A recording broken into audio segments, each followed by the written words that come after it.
EVM के जरिए डाले गए वोट की वीवीपैट की पर्चियों से 100% मिलान मामले में शुक्रवार को सुप्रीम कोर्ट से याचिकाकर्ताओं को बड़ा झटका लगा।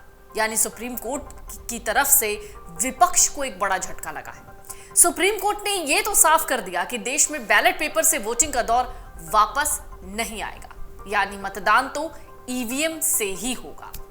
इसके साथ ही वीवीपैट से 100% पर्ची मिलान भी नहीं होगा। हालांकि ईवीएम 45 दिनों तक सुरक्षित रहेगी और अगर नतीजों के बाद 7 दिनों के भीतर शिकायत की जाती है तो जांच होगी। तो चलिए अब हम आपको बताते हैं ईवीएम वीवीपैट केस में सुप्रीम कोर्ट ने क्या कुछ कहा है। सुप्रीम कोर्ट ने इस मामले से जुड़ी सभी याचिकाएं पहले तो खारिज कर दी। जस्टिस संजीव खन्ना और दीपांकर दत्ता की बेंच ने सहमति से फैसला दिया। जस्टिस संजीव खन्ना ने कहा, हमने सभी याचिकाओं को खारिज किया है। कोर्ट ने यह भी निर्देश दिया है कि चुनाव के बाद सिंबल लोडिंग यूनिटों को भी सील करके सुरक्षित किया जाए।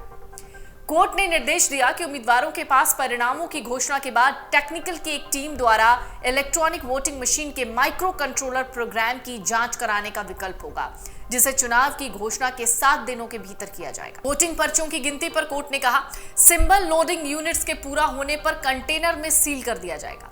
इस पर उम्मीदवारों के हस्ताक्षर होंगे। नतीजे घोषित होने के बाद 45 दिन के लिए स्ट्रांग रूम में रखा जाएगा, यानी नतीजे घोषित होने के 45 दिन तक ईवीएम का डेटा और रिकॉर्ड सुरक्षित रहेगा।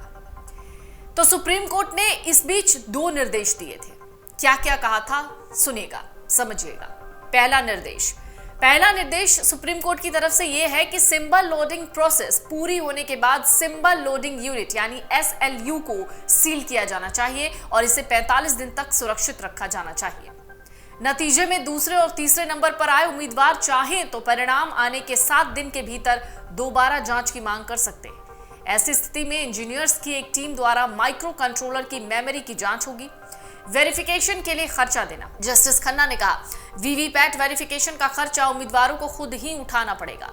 अगर ईवीएम में गड़बड़ी पाई जाती है तो खर्च वापस कर दिया जाएगा। जस्टिस दत्ता का कहना था कि किसी सिस्टम पर आंख मूंद कर संदेह करना ठीक नहीं है। लोकतंत्र सभी स्तंभों के बीच सद्भाव और विश्वास बनाए रखने के बारे में है। विश्वास और सहयोग की संस्कृति को बढ़ावा देकर हम अपने लोकतंत्र की आवाज को मजबूत कर सकते हैं। इससे पहले बुधवार को सुप्रीम कोर्ट ने चुनाव आयोग से ईवीएम और वीवीपैट से जुड़े कुल 4 सवाल पूछे थे। पहला सवाल था, कंट्रोल यूनिट या वीवीपैट में क्या माइक्रो कंट्रोलर स्थापित है? दूसरा सवाल था, माइक्रो कंट्रोलर क्या एक ही बार प्रोग्राम करने योग्य है? तीसरा सवाल था, ईवीएम में सिंबल लोडिंग यूनिट्स कितने उपलब्ध हैं? चौथा सवाल था, चुनाव याचिकाओं की सीमा 30 दिन है और इसलिए ईवीएम में डेटा 45 दिनों के लिए संग्रहित किया जा सकता है, लेकिन एक्ट में इसे सुरक्षित रखने की सीमा 45 दिन है। क्या स्टोरेज की अवधि बढ़ानी पड़ सकती है? चुनाव आयोग ने क्या क्या कहा था? चुनाव आयोग के अधिकारी ने कोर्ट को कहा था कि एक वोटिंग यूनिट में एक बैलेट यूनिट, कंट्रोल यूनिट और एक वीवीपैट यूनिट होती है। सभी यूनिट में अपना अपना माइक्रो कंट्रोलर होता है। इन कंट्रोलर से छेड़छाड़ नहीं हो सकती। सभी माइक्रो कंट्रोलर में सिर्फ एक ही बार प्रोग्राम फीड किया जा सकता है। चुनाव चिन्ह अपलोड करने के लिए हमारे पास 2 मैन्युफैक्चरर हैं, एक ECI, दूसरा भारत इलेक्ट्रॉनिक्स। चुनाव आयोग ने बताया कि सभी ईवीएम 45 दिन तक स्ट्रांग रूम में सुरक्षित रखी जा सकती है और जाती भी है। इसके बाद रजिस्ट्रार इलेक्शन कमीशन से इस बात की पुष्टि की जाती है कि क्या चुनाव को लेकर कोई याचिका तो दायर नहीं हुई है। अगर अर्जी दायर नहीं होती है तो स्ट्रांग रूम को खोला जाता है। कोई याचिका दायर होने की सूरत में स्ट्रांग रूम को सील बंद रखा जाता है।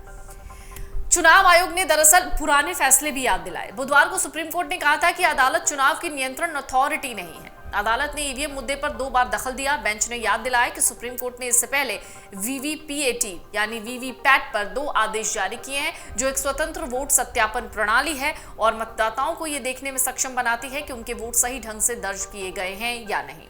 कोर्ट ने कहा, एक आदेश तब पारित किया गया जब अदालत ने चुनावों के दौरान वीवीपैट के उपयोग का आदेश दिया था।